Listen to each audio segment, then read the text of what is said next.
On va voir dans cette vidéo un aperçu sur les séismes et sur le volcanisme.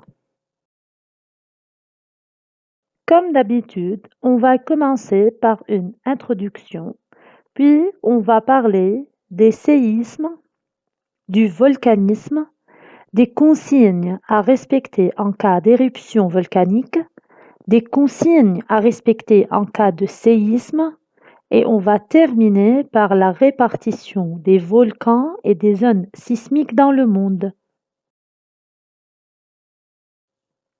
C'est quoi la géologie? La géologie est la science qui étudie la Terre. Comment notre planète est-elle constituée? Comment fonctionne-t-elle aujourd'hui et quel était son passé? Comment prévenir des risques naturels comme les séismes et les volcans qui peuvent affecter notre environnement? Chaque année, de nombreux séismes ou tremblements de terre se produisent dans le monde. Ces séismes s'accompagnent parfois de dégâts considérables et de conséquences catastrophiques, comme le montre la figure à côté. Quelles sont les manifestations d'un séisme? Quelle est l'origine des séismes? Quelles sont les mesures à prendre pour limiter leurs effets? Quelles sont les manifestations d'un séisme? Un séisme se manifeste par des secousses brèves, brusques et plus ou moins violentes. Certaines secousses passent imperceptibles ou inaperçues et d'autres peuvent avoir des effets destructeurs qui modifient le paysage. Voilà deux photos montrant des effets destructeurs des séismes. Comment évaluer un séisme? On évalue les effets d'un séisme selon l'échelle MSK, initiale des trois noms Medvedev, Spooner et Karnik. Elle est basée sur les effets ressentis par l'homme et les dégâts produits en surface. 2. L'échelle de Richter, du nom de son inventeur américain, indique la magnitude d'un séisme. C'est quoi magnitude? C'est la grandeur qui mesure l'énergie libérée par un séisme. Plus l'énergie libérée est grande, plus les dégâts sont importants. Prenons par exemple à une intensité 5 à 6 à l'échelle MSK qui correspond à la magnitude 4,5 à l'échelle de Richter, les effets sont ressentis par toute la population, éveil général la nuit et quelques dégâts possibles. Bien que, à une intensité plus élevée, 9 à 10 à l'échelle MSK, correspondant à la magnitude 7 à l'échelle de Richter, les dégâts sont plus importants. C'est une destruction totale de bâtiments. Quelle est l'origine des séismes? Un séisme est presque toujours provoqué par la rupture brutale d'une faille. À connaître que la faille est la cassure de l'écorce terrestre au niveau de laquelle deux compartiments peuvent être décalés. Épicentre, lieu en surface du globe terrestre où l'intensité du séisme est la plus importante. Foyer ou hypocentre, c'est le lieu de la rupture des roches en profondeur. La rupture des roches engendre des ondes sismiques qui se propagent à partir du foyer dans toutes les directions et peuvent avoir des effets destructeurs. Passons au mouvement à l'origine des séismes. Les deux blocs rocheux se déplacent le long de la faille. Ainsi, on distingue deux failles obliques. La faille normale résultant d'une force de dilatation ou d'un mouvement de divergence. Et la faille inverse résultant d'une force de compression ou d'un mouvement de convergence. Et une faille décrochante résultant de déplacement horizontal ou d'un mouvement de coulissage. Comment prévenir un séisme? Les ondes sismiques peuvent être enregistrées à l'aide d'appareils appelés sismomètres. Comment le sismomètre fonctionne? Le sismomètre comporte un socle solidaire du sol et un système qui traduit, lors d'un séisme, les mouvements du sol sous forme de tracés appelés sismogrammes.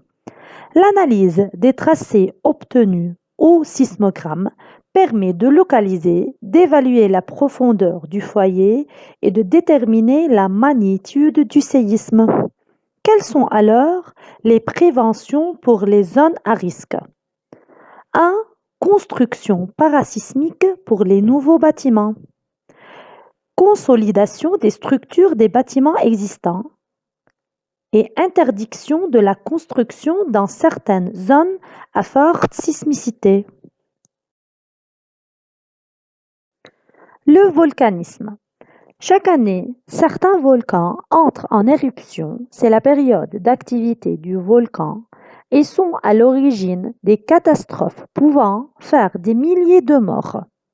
L'activité des volcans se manifeste à la surface des continents et sur le fond des océans par des émissions des laves, de gaz et par la projection de matériaux solides fragmentés à haute température. Quels sont les différents types d'éruptions volcaniques? Comment la lave devient-elle une roche volcanique? Comment prévenir les risques volcaniques? Commençons par des définitions à connaître. Cratère, ouverture d'où sortent les laves lors d'une éruption. Lave, magma fluide émis à la surface. Magma, mélange de roches totalement ou partiellement fondues et des gaz. Cheminée, conduit tubulaire par lequel le magma volcanique gagne la surface. Éruption, projection violente de matière volcanique. Roche effusive, roche volcanique venue à la surface à l'état de fusion. Dôme, émission de lave visqueuse bouchant le cratère. Nuée ardente, mélange de gaz et d'éléments solides en suspension à haute température, se propageant à grande vitesse. Basalte, roche volcanique, éruptive, noire et dure, chambre magmatique, réservoir rempli de magma se trouvant à une profondeur variant entre 10 et 30 km. On distingue deux éruptions volcaniques. Une éruption explosive est une éruption volcanique caractérisée par l'émission de lave fragmentée dans l'atmosphère. La lave, en se refroidissant, donne une roche qu'on appelle l'andésite. Et une éruption effusive est une éruption volcanique caractérisée par l'émission de lave fluide dont la majorité se répand à la surface d'un volcan. Voyons un tableau comparatif de ces deux éruptions volcaniques. La couleur de lave lors d'une éruption effusive est rouge. La lave est fluide. Les produits émis sont coulées de la lave, gaz, scories, bombes, brouillard. La durée de l'éruption peut être 3 semaines, plus d'une fois par an. L'édifice volcanique est sous forme d'une cône. Par contre, la couleur de la lave lors d'une éruption explosive est grise. La lave est visqueuse. Les produits émis sont nuée ardente, lave, lapis, cendres, blocs, gaz. La durée de l'éruption peut être 5 jours, 2 fois en 2300 ans. L'édifice volcanique est sous forme d'un dôme. La lave fluide des volcans effusifs est à l'origine d'une roche noire appelée le basalte. La lave très visqueuse des volcans explosifs donne une roche grise appelée l'andésite. Quelles sont les consignes à respecter en cas d'éruption volcanique? Pendant l'éruption, vous devez vous mettre à l'abri dans un bâtiment solide pour vous protéger des retombées volcaniques. Ne fuyez pas, vous risquez votre vie. Écoutez la radio pour connaître les consignes à suivre. Rassemblez l'indispensable, papier, l'identité, eau potable, couverture et vos médicaments en prévision d'une évacuation. N'évacuez les lieux que sur ordre des autorités, vous iriez au-devant du danger. Gardez votre calme, les services de secours sont prêts à intervenir. Les réflexes qui sauvent, évacuer dans le calme et par les issues prévues, écoutez la radio, Rassemblez l'indispensable, n'allez pas dehors, ne passez aucun appel sauf extrême urgence. Quelles sont les consignes à respecter en cas de séisme? Que faire pendant un séisme? Baissez-vous, mettez-vous à l'abri, accrochez-vous à quelque chose, calmez-vous dans la mesure du possible, essayez de rester calme. À l'intérieur, éloignez-vous des meubles, des fenêtres et des lampes. À l'extérieur, éloignez-vous des bâtiments, des murs et des fils électriques. Que faire après un séisme? Coupez les pointes de gaz, de l'eau et de l'électricité. Utilisez les escaliers. Ne pas utiliser les ascenseurs. Éteindre toutes sortes de feux.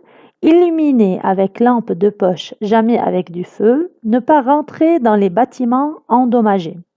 Si vous êtes attrapé, couvrez-vous la bouche et le nez. Évitez de crier car la poussière peut vous asphyxier.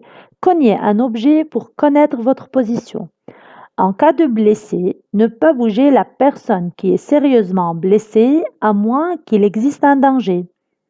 Être alerte en cas de répétition, ne pas téléphoner sauf en cas d'urgence absolue, écouter et suivre les consignes données uniquement par les autorités. Comment les volcans et les séismes sont répartis dans le monde? Chaque triangle rouge de la première carte indique le lieu d'un volcan en activité ou non.